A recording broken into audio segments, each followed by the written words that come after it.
Hey there, Koala Nation. It's Macaroni Josie coming right back at you with your second video. Today we're going to do a more history-based subject. I know I did more of an opinionated video last time, but we're going to tell the story of America's industrialization and railroads. So to start, we're going to start with our first part, railroads. So right before the Civil War, you know, we had the first intercontinental railroad. It's pretty big, kind of made everyone a little bit angry at first. But after the Civil War, you began to have even more railroads coming in. And what they would do is, instead of selling all the land next to the railroads to the people making it, they would like sell it in little checkerboard things, which people thought were really, really unfair. But I mean, they were sold there.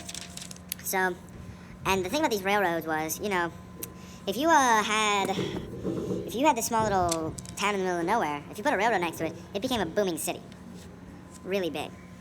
So, you know. But who would work these railroads, you would think? Many of them were Irish, coming from the immigration group that immigrated mainly after the potato famine, those people's children. They were called paddies, and, well, they worked on stuff like, you know, on all the railroads.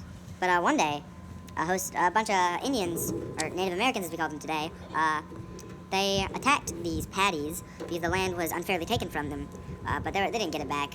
Just a bunch of people died. So they finally, after a while, the Intercontinental Railroad, it was built. It was finished in 1969 when the two railroads met. Yeah, I'm just going to let that sink in for you. Thanks, history. A real, not school inappropriate joke there.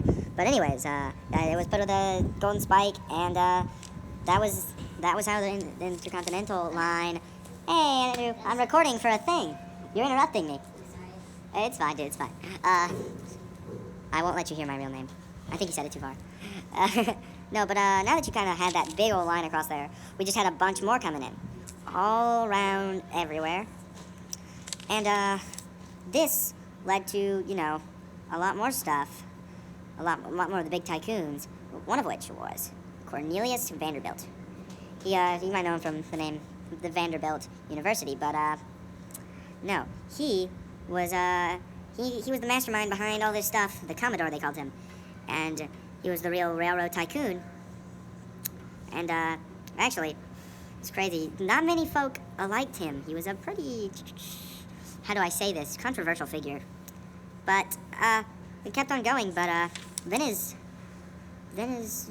sorry, I'm reading my thing. So yeah, he laid across a bunch of rail in the middle. And then his son took over. So, then his son took over. This was when, like, you know, you could really get away with having a bunch of these corruption. And so William Vanderbilt did that, and he would rob people. So, Cornelius once said, law, what do I care about the law? Hain't I got the power? Well, ain't a word. But, and also, his son said, the public be damned. Ooh, man, you really should shave those mutton chops, buddy. But, no, they pretty much just kept the monopoly, controlled the government until the government bridled the iron horse. See, that's what the little chapter's called. So, the government, what's it called? The government came and, after the Wabash case, I don't know, I think it's pretty funny to call it a Wabash, but after the Wabash case, it said, you know, states, I like you, but we're gonna let the federal government control commerce, which, you know, I thought the federal government had more power after we had that little debate about it back in the 1860s. But, you know, so basically now the feds got to take care of it. It's the feds' problem. So they did what was called the Interstate Commerce Act, which basically prohibited rebates and pools and required the railroads to publish their rates openly. I'm sorry for plagiarizing the books, Miss Meats. But it also set up the Interstate Commerce Commission. But, hey, let me tell you a secret. It wasn't that good of a thing for the people. Yeah, they really just, it was made to look like it, but didn't do a lot. Well, we didn't do really well on time, but we gotta go super quick. As you probably have noticed, my voice is really fast. I didn't realize I would have to do so much, but anyways, let's get into the miracles of mechanization.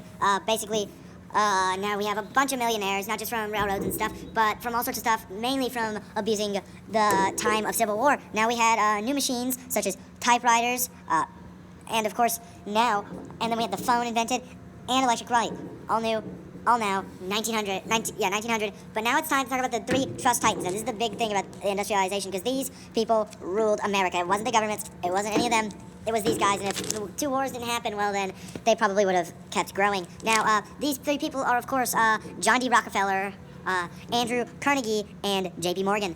Now, we're first going to talk about, we're not going to get into the intricacies of monopolies, but basically horizontal, basically you buy up your competitor, which is what Rockefeller do, but vertical is kind of what, vertical, which is where you control all the way that your product is made from the beginning to the end. That's what Carnegie did. Now, steel is really important because America's growing and industrializing. What are these new cities going to be made out of? Well, they're going to be made out of the king steel. And who controlled that steel?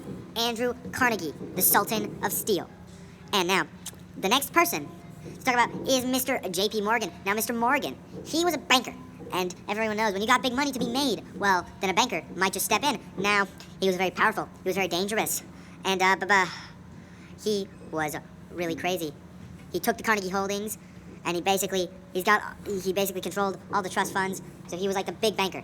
Then we get to the biggest of all, John D. Rockefeller, controlling oil. We all know, oil, that's the biggest thing out of all the things. What powers the New World?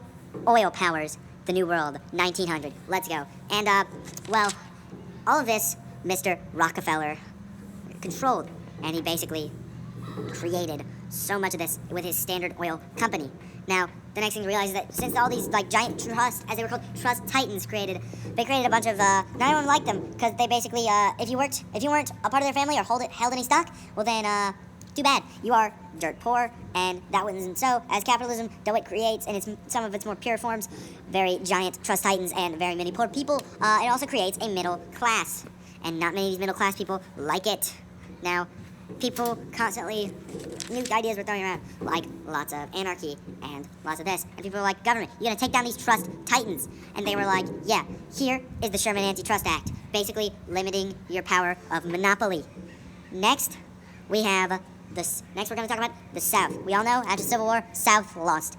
And now they were being punished for it. While everyone else was getting in on that industry, South was like, we're still going to stay taken down because the North wanted it that way. You might have more agriculture, but the North just wanted them to give you those sweet, sweet raw materials and not industrialize. And people like Henry Grady, editor of the Atlanta Constitution, was like, we want a new South. I think you all remember Mr. G's class. We all loved the new South, the Georgia Yankees. But, you know, not many people really, not the North didn't really like it. Like, let's say the steel, there was a bunch of iron ore in Alabama. You'd think that it would go to companies in Alabama. No, it went to Carnegie and his steel empire in Pittsburgh.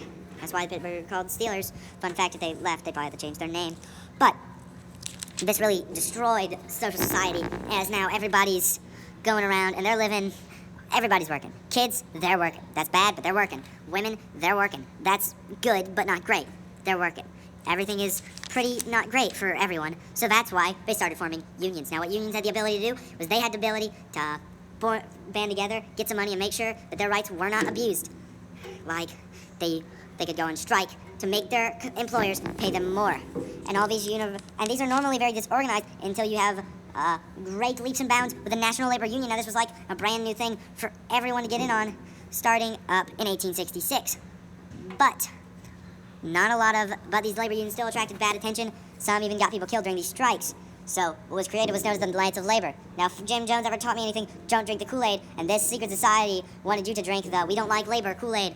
They just did not, they were like a secret society of people who were economically not well off. And this is, of course, going to attract some attention. And it did indeed in Chicago in 1886. Some of the Knights, they were gathering, and the police, they came in, and somebody just chucked in a bomb. Kobe, rest in peace. And several dozen people were killed. And so a bunch of anarchists and Knights, and people were getting 8 people. 5 were sentenced to death. One of them committed suicide. Hey, it's never the answer, guys, never the answer. And 3 of them were pardoned by a later governor of Illinois. Sounds a lot like Mr. Leo. Of course, they weren't lynched afterwards. But then we finally get to the American Federation of Labor. It was the brainchild of Mr. Samuel Gompers, this little Jewish cigar maker. He came from London. He made cigars, and he created the American Federation of Labor. He didn't like socialism, which was a pretty popular idea at the time. And he just wanted to focus on the here and now, not the crazy Knights of Labor crap that they were doing. And it was pretty great. But, you know, it still didn't create a whole lot of change. That change would be brought when Mr. Franz Ferdinand died and created World War I, and then Germany was pretty sad about how it lost and created World War II. But those are stories for later days. This has been Macaroni Joski signing out. I love you.